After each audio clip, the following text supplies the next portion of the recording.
नमस्कार दोस्तों, स्वागत है आपका प्रयागराज स्टडी चैनल पर। 10 मिनट की डिक्टेशन है, ध्यानपूर्वक लिखिएगा। Ready, start. सभापति महोदय, इस बिल को पेश करते हुए हमारे माननीय सदस्य ने जो विचार व्यक्त किए हैं, मैं उनसे पूर्ण रूप से सहमत हूँ।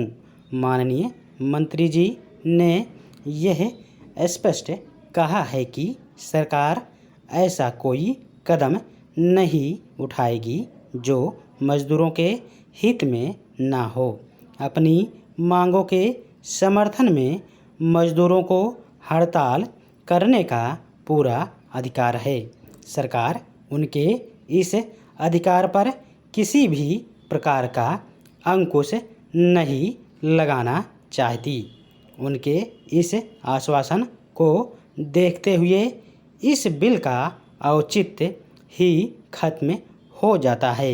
फिर भी माननीय सदस्य ने जो बिल पेश किया है, उससे हमारे मजदूर भाइयों के मन में आशा का संचार हुआ है। मजदूरों के मन में यह शंका थी कि उनके साथ अन्याय हो रहा है।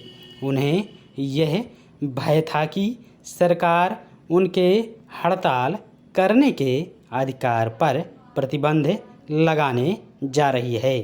हम चाहते हैं कि सरकार ऐसी व्यवस्था करे जिससे मजदूरों को हड़ताल जैसे हथियार का सहारा ना लेना पड़े। सरकार को अपना सारा कार्य योजनाबद्ध तरीके से करना चाहिए। जब भी कोई समस्या पैदा हो, उसको अविलंब सुलझाने का प्रयास करना चाहिए। यदि ऐसी व्यवस्था हो जाए तो मजदूरों को हड़ताल करने की आवश्यकता ही नहीं पड़ेगी। मजदूर अपनी मर्जी से हड़ताल नहीं करता, उसको हड़ताल करने के लिए बाध्य किया जाता है। इसका उपयोग तो वह मजबूरी में ही करता है। ऐसा करने से उसे कोई खुशी नहीं होती, परंतु जब एक बार वह ऐसा करने पर उतारू हो जाता है, तब वह किसी भी प्रकार कर बलिदान करने से भी नहीं चूकता है और प्रायः उसे कुर्बानी देनी भी पड़ती है।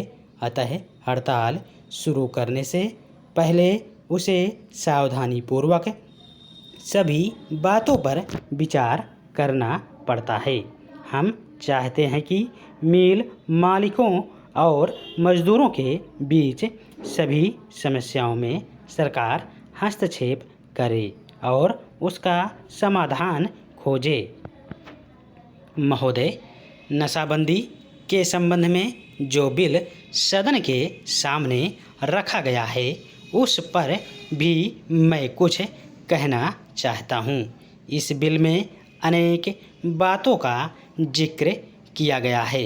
इसकी कुछ महत्वपूर्ण बातों पर मैं चर्चा करना चाहूँगा। सबसे पहली बात तो यह है कि किसी भी विकासशील देश के लिए शराब कतई आवश्यक नहीं है।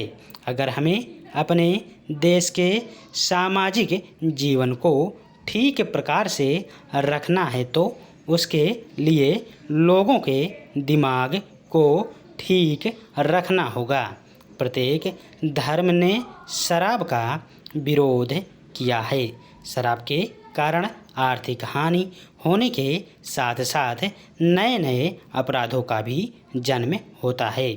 इससे सबसे ज़्यादा नुकसान गरीब लोगों के परिवारों को होता है। जब किसी आदमी को शराब की आदत पड़ जाती है तो वह सारा पैसा शराब के ऊपर खर्च कर देता है। नशाबंदी का प्रचार स्वतंत्रता के पहले और बाद में भी किया गया। सभी नेताओं ने कहा है कि नशा आदमी के लिए कोई अच्छी चीज़ नहीं है और इसलिए इसका उपयोग नहीं करना चाहिए। मैं इस सदन का ध्यान इस तथ्य की ओर आकर्षित करना चाहता हूँ।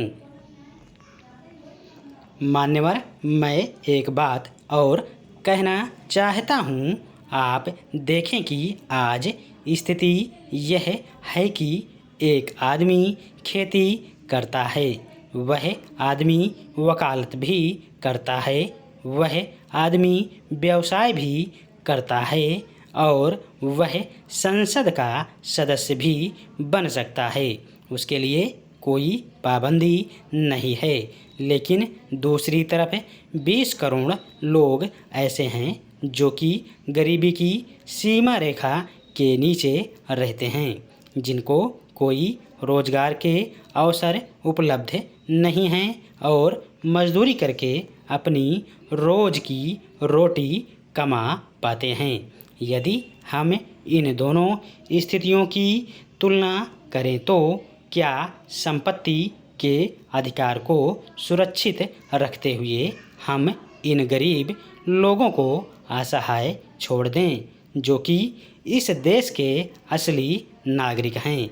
अगर हम उनको नहीं छोड़ना चाहते हैं तो हमको निश्चित करना पड़ेगा कि जब तक हर परिवार में एक व्यक्ति को रोजगार नहीं मिल जाता, तब तक इस बात का प्रतिबंध लगाया जाना चाहिए कि एक व्यक्ति एक ही व्यवसाय करेगा।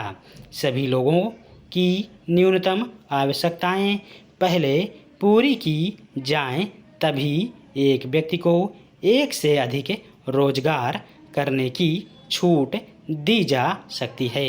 उनको रोटी मिल जाए, कपड़ा मिल जाए, रहने के लिए मकान और शिक्षा की सुविधा मिल जाए। यदि हम उनकी न्यूनतम आवश्यकताओं को पूरा कर दें तो हम इस देश को सही रास्ते पर ले जा सकेंगे। तभी इस देश में समाजवादी समाज की रचना हो सकेगी। तभी हमारे संविधान की मंशा पूरी हो सकेगी। आज की जो अर्थव्यवस्था है उसमें पूंजीवाद का प्रभाव है। जिस आदमी के पास पैसा है, जिसके पास साधन हैं, उसको छूट है कि वह चाहे जितना पैसा कमाए, वह चाहे जितना पैसा खर्च करे, लेकिन जिनके पास श्रम है उन्हें अपने पैरों पर खड़ा होने के लिए सुविधाएं नहीं मिलती हैं। इसका कारण हमारी कुछ सामाजिक विषमताएं भी हैं। आप चाहे शिक्षा का क्षेत्र लें या रोजगार का क्षेत्र लें, हर कहीं एक संपन्न वर्ग बन गया है, जिनके बच्चे अच्छी शिक्षा पाते हैं, अच्छा रोजगार पाते हैं, अच्छे अच्छे पदों पर वे कब्जा कर लेते हैं, लाखों रुपए दान देकर डॉक्टरी या इंजीनियरिंग पढ़ते हैं। इसलिए संपत्ति के अधिकार को मौलिक अधिकारों में से हटाना पड़ेगा।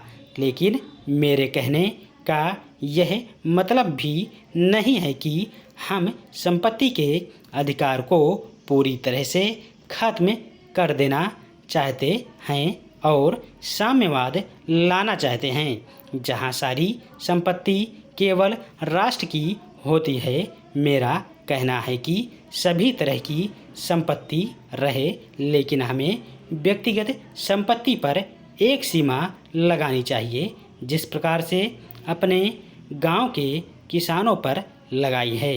एक निश्चित राशि से अधिक कोई आदमी संचय नहीं कर सकेगा तो वह संपत्ति दूसरे को मिलेगी।